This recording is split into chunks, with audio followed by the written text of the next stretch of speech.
get started. All right. So welcome. Good afternoon, everyone. This is Jazz with the Intuition for Empowered Living. And I'm here today on a wonderful interview with Jasmine Charchun she's in BC right now, and she is with Wise Willow Coaching. So we've already been talking and laughing this morning, so I have little tears in my eyes. But, let's start with introductions. So Jasmine, why don't you introduce yourself a little? So my name is Jasmine Charchun. Like Jazz said, I live in beautiful Vancouver, Canada, and I've been here for about 7 years. And I've had an opportunity to live throughout Canada. So I've lived in Quebec for a little bit. I don't think I mentioned that, Jazz. I lived in Quebec for a little bit. I've lived in Manitoba, Saskatchewan, Alberta, and now beautiful British Columbia. So a bit of a gypsy. And where I'm at my journey right now is that I am a certified life coach with Wise Willow Coaching. And that's what Jazz had mentioned. And I work mainly with women. I love working with women. And that's sort of my sweet spot. That's what I like to serve. Yeah, good. I remember seeing a Facebook meme a while ago, like, you have to check the provinces that you lived in. So you have quite a few check marks there. Yeah, I'll cross the prairies in multiple places in the prairies. So I've lived in, sort of southern communities and also northern communities where they did the radio news in both English and Cree, which is an Indigenous language. So I've had quite the Canadian adventure, which I loved and love. Yeah, love that. So I've lived in 2 provinces, and that's it. And that's okay too. Well, it's being close. It was mostly when I was in university, because Ottawa is on the border of Quebec, and rent is so much less expensive in Hull. Get to know now, but it was Hull back then. So my apartment was in Hull. So it's 2 provinces for me. And very beautiful. The Ottawa region is very beautiful. I got a chance to spend a little bit of time there a few years ago, and it's beautiful. The Byway Market and beautiful spot. Yeah, loved it there. Yeah, it was so nice coming out from a small town, living in the Byward Market. It was such a great learning opportunity. Yeah, it's a really I used to live in Regina, and I was from Regina where I went to Ottawa, and I felt like a country bumpkin in the big city. Like, I was just like many cars, and I really loved it. I had some really nice time there. Yeah, that's good. So we're talking today about some of the services that you can offer. We're talking about the coaching journey, how it's like to be a coach, how it's like to be a coachee. And one of your specialties is, as you mentioned, you work with women, and also women who are on their own healing journey. Yeah. Right. Because you have quite a personal history as well of receiving coaching. So do you want to talk about that a little? Yeah. And so how I came to coaching, Jazz, was being a coachee myself. So I was being coached, and how I got to that point is that I made all the sort of right decisions, and I sort of use this intentionally, all the right decisions from the outside that looked really good. And so I finally got to a place where I had this sort of dream job, this dream career. From the outside looked like a dream, where I had, fancy office and assistants. And I thought, after all this hard work, I finally made it. And after spending a bit of time there, I realized I don't actually like this anymore. I don't like the work that I'm doing. I feel really stifled. I felt really stifled in my personal life, because it really felt at the time that I kept making the same decisions over and over and over again, and hoping that there'd be a different result, but there really wasn't. And so I had this feeling like I was like a hamster. We all seen sort of hamsters in one of those wheels. That was me. From the outside, it looked great. Inside, I wasn't sleeping. I was really short with my friends and family. I wasn't as engaged.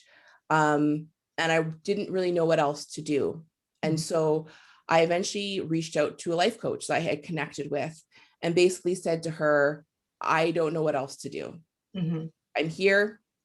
I don't know what else to do. I just know that I need to make some change happen, because I don't want to live the next 30 years like this, doing this over and over again. And I worked with her for a couple of years, Jazz, and it changed my life. There's sort of a before working with this coach, and there's my life after. And my life after change everything. It's a life of possibility and fun. And there's still hard stuff. We're all having a human experience. But the days are much brighter than they were. Good. And that's who I like working with, or people who were like me, women who have a larger vision, who want to be change makers, who are on their own healing journey and want to get some help to move themselves forward. Maybe they're stuck in some thinking or habits that aren't helpful anymore, and want to get to a place where there's possibility and hope and momentum, not only in their professional life, but also their personal life. And it's work that I really love and I'm really passionate about, because someone reached a hand out to me when I really needed it, and it made the biggest change. And now I'm excited because I get the opportunity to do the same for other women who are in my community and need a bit of support. Yeah. And I can't stress how important it is when you're in that situation that you feel that you're stuck, that you feel like you're in a zombie in your old life, the importance of working with a coach.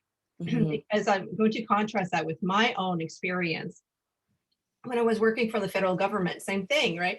It's a perfect job. It's like those golden handcuffs. You got the pension, you got the salary, you got, I was in management. It was just perfect, but I hated myself so much. Yeah. For doing, like, there was no especially in my last job, which was with corrections. If you can imagine a creative person in that environment, it was not a good fit at all. Yeah. I was feeling really depressed. Like it was either like borderline suicidal.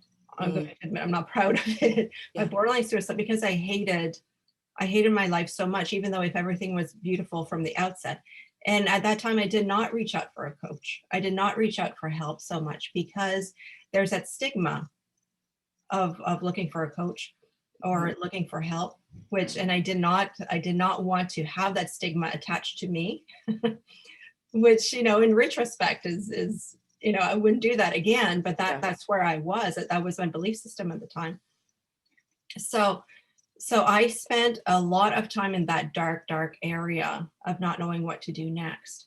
And I know now from my example that if you don't reach out for help, if you're in that dark space and you don't reach out for help, you're going to stay there and fester a lot longer than if you do reach out. So if there's anyone listening who is ready for that life change, that career change, who you want to find more joy and more flow in your life, you got two resources here. Reach out to us. Don't stay there. Yeah. It's not good. We've been there. We've done that. We got the t-shirt. Yeah. And and for me at the time, the sort of stuckness felt a little bit safe too, because I had been there for a while and it didn't require me to sort of stretch or to have some difficult conversations, not with other people, but with myself about what I truly wanted. And, based on the research being done, I'm not the only one, especially through COVID. Women have taken a lot on. There's been a lot required of us to support our families and our communities. And so it's okay to ask for a bit of help. I still have a coach. I still have a coach, someone I go to who's able to help me tap into my inner wisdom to help me move forward. And so there's no shame in reaching out a hand. No shame. No, it's None. Something that we absolutely need. And I've learned that in my years too. And now same thing. I have like 2 or 3 people on my team now helping me out. So, and on good years, I have like the acupuncturist, I have the massage therapist, like I have a whole team helping me be who I am. And that's really what we need. We can't do it alone anymore. And that's not the new economy for women. I don't think. Yeah. It's we don't have to go it alone. No. You don't have to go it alone. And reaching out a hand is not weakness. That is strength and vulnerability. It is strength. I know from experience the amount of courage it takes to ask for that help, to be vulnerable, to have those hard conversations with yourself, like you were saying, and looking at those beliefs and where those beliefs came from. It does take a lot of courage. So I applaud all of my clients, and I'm sure you celebrate all of your clients. Oh, yes. Yeah. It's to watch people find their own path or rediscover their path. Because I know what happens is when people are shining bright, they give the people around them permission to do the same. Yes. And so when people are on their path, whatever that path is for them, Mhm. the people in their community see that, and it gives them permission to make the same choice if they choose Yeah. to do the same. Because there's people that I work with who will reach out into their community, people I would never connect with, are not in my circle, but they're able to serve just because they put their hand up and said, I need some help and I want to move forward. And that's really powerful. It is. Yeah, I That's love how we that. change the world. It's so true. Belief. And if COVID has taught us anything, we are stronger together than we are apart. Even though we're physically apart, as a community, we're strengthened when we lean on each other. Absolutely. Yeah. Yeah. It's just, it fills my cup of plenty. It fills my cup of love. I find when we're in community, when we're women working together, we're in collaboration. It is so soul nourishing, I find. Yeah, no, I agree. And there's women who have supported me on my journey, and now I get to do the same for other people, which is truly a blessing. I feel blessed. It is. Yeah, I feel blessed. So I think one of the things that you work on as well with women is boundaries. Is it? Yeah, Well, that's that. yeah. And the reason why that's an area I'm really intrigued in is because it comes up a lot. Mhm. It comes up a lot in the sense of women who are giving, especially those of us who are quite energetically sensitive and empathic and have a lot of empathy. This idea of giving until the point where we have none is a conversation I was having a lot of, which is why a lot of my practice focuses on that. I'll give you an example, Jazz. A woman who I was working with, kids, the husband, the sort of really tidy, nice life, a teacher. And this was all before COVID when we started working together. And so everything, like I said, was looking really good. But inside, she was just depleted to just energetically to really nothing. She was saying yes to everyone in her community, her kids, her work. If people needed her time, she wanted to be generous with her time. And so she was just giving. But she left herself with very little, which caused her that she, her evenings were very quiet, where she would just sort of spend some time alone and was very just not serving in the way she wanted to because she felt so depleted. Right. And so we talked a lot about how to say a clear yes and no to opportunities and people that came across her path. And her saying no wasn't about being cruel or being unkind. It was about being compassionate and being generous. So that when she fully said yes, it was a full yes, and she was fully engaged, not a yes and then feeling resentful and being like, oh, I don't like, how dare they ask me how to do that? Oh, no, no. We've all been there. Yep. And what happened is that energetically she perked up and her creativity started to soar. And she was a lot more generous with her kids and her husband and her community. And now she's in the process, something that came out of this work that we didn't anticipate, but that she as a kid, she used to do a lot of writing. And now she's in the process of writing a book about her experience. And that all happened because she worked on her boundaries and then energetically had this energy. And now we're working at putting this book together. And it's amazing to see, once the book is published, the reach it'll have and those it will touch, all because she gave some love and attention to having a few more boundaries. Yes. Yeah. It's just so important. So important. Yeah. One of the most magical word in the whole English language is no. Yeah, it is. And to say no fully and just to be okay with it. And some people will be okay with the no and some people will not, but it was really nothing to do with the person saying it. That's their own journey. Yep. Because when you say no, you can clearly say yes to the things that you love and fully say yes and fully be part of the process and be fully engaged instead of a yes, like I said before, and being like, oh, how dare they ask me, and not being compassionate. Just, yeah. So in my language, in my world, it's about minding the energy that's behind the yes or the no as well. You can say the yes and you can do the actions, but if you have that resentment energy, you're just creating more of that resentment energy in your life as well. So. Yeah, and it taints the giving, doesn't it? That you're saying yes, but then you're just sort of like, yeah. We don't show it fully when we're like that. No, and from the Akashic Records perspective, it creates negative karma as well. It creates karma of resentments. It creates karma of obligation. And you can't be fully in your abundance. You can't be fully in your flow. You can't be fully in your joy if you're living with those energies. So yeah, that that work with makes, boundaries is super important. yeah, that makes total sense. Makes Mhm. total sense. Mhm. So we've got some resources. I didn't look at the time, how much time we have. We can talk for hours, I'm pretty sure. So true. But let's just mention quickly, how can people find you if they want to learn more about Wise Willow Coaching? Yeah, so they can go to my website, which is www.wisewillowcoaching.com.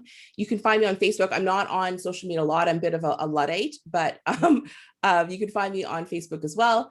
And then as well, I host a complimentary women's group called the Wise Woman Cooperative. And that's for women who are feeling a bit stuck, feeling energetically drained, and want some support to go to a place of fulfillment and momentum and possibility. And part of that group is a private Facebook group. And that's by referral only. So I don't just let anyone in, if people want to be part of that, that they, let me know that you found me through Jazz and through our interview. As well, I release a monthly audio, which is based on a theme of the month. And we've been talking about boundaries for the last couple of months. And then we host a monthly get together for an hour, and we talk about boundaries. And we talk about the monthly topic. So to go from a place of getting some information and then using that information to create transformation in your own life. Because we've all been where we've gone to seminars and, we have books of stuff that, are supposed to be helpful, but because we don't actually use them, it doesn't make any change happen. And so this is an opportunity to take that information that we've gathered and then to use it in your own life to move yourself forward. And that group is complimentary, but there is a fee to the group. So the fee is a willingness to lean into the fear a little bit, to lean into a bit of vulnerability. That's the only cost, if there is anything. So yeah, your own involvement, your own commitment, your own full yes to that experience. Yes, it is so important to not just take freebies and just collect them and like collect books and then let things fall like so dusty. Like you said, it's important to be engaged and to take action and to implement. In my group, we talk about the different levels of vibration, the 5D, the 4D, and the 3D. So the 5D is about the spiritual knowledge. So if you have a nudge, if you have that feeling within you that I would love to connect with Jasmine. So that's like a 5D. It's like that. Ooh, yes, I want that. And then your 4D, which is your thought process, might be saying, oh, I'd love to learn about more. And that's a learning, but you can't just stay on the learning. You have to take action in 3D. So that's how karma changes. That's how your life changes. That's how you can go from a workplace where you feel stuck and yuck to a place of flow is through your actions. So Jasmine is just a wonderful, wonderful resource. I love being in her energy. So I recommend for any listeners to reach out to Jasmine, find her group, and then implement those actions that are going to find more joy in your life. Yeah, exactly. And just one thing, if people want to reach me by email, it's jasmine@wisewillowcoaching.com. So that's the easiest place. You can reach me there. And then as well, for all the listeners, if you're interested in learning more about boundaries, let me know in the comments below, and we can connect, and I'll send you an audio called Boundaries 101. So it has a whole bunch of resources that you can use, and also some journal prompts that you can use so you can start your own journey. So you can, put your sort of name below that you want to be contacted, or you can direct message me, and I'll get your email and I'll send you the audio for you to have a listen. And I know that a lot of people in this group can benefit from that because it's a hot topic as well. Yeah. So, yeah. That resource. Yeah, exactly. So I think we're going to wrap up unless there's anything else that you want to add. I just wanted to say thank you, Jazz, for inviting me. I haven't done a lot of Facebook Live, so this was like a lean in for me. So thank you for offering such a safe space to have a chat. And I love your perspective and the work that you do as a coach. Obviously, you're both coaches. We do sort of different type of work, but I love the way that you're able to serve your community. So I feel blessed that I get to know you and to collaborate with you in this way. I feel really blessed, Jazz. So thank you for inviting me. Feel blessed that you're here as well, just lighting up the day. And I saw that beautiful sunshine from British Columbia behind you. For once, It gives you a halo. It's wonderful. So it's great connecting. Remember that the group for empowered intuition is going to be closing at the end of the month. So this is one of the reasons I wanted to offer you some different resources where you can go. And Jasmine, I am just, I'm 100% behind her, recommending her and her work, because I just love her so much. Even though I just met her recently, as an empath, you feel these things. Yeah, no, I feel blessed. Thank you, Jazz. It means a lot. Good. All right. So peeps, if you have any questions, put that in the comments below. Send me an email, send Jasmine an email. We're the two Jazzes here to help you finding more joy and light in your life and in your business, making sure that you're all lit up from the inside. That's for me, and I'm sure for Jasmine as well, that's the way to live, is when you're lit up from the inside. Don't want more zombies. We don't need more zombies in the world. So reach out. Like we mentioned, it takes courage. It takes strength to reach out. We're here for you. We're here for you. All right. Bye, everyone. Big, big hugs from my heart to yours.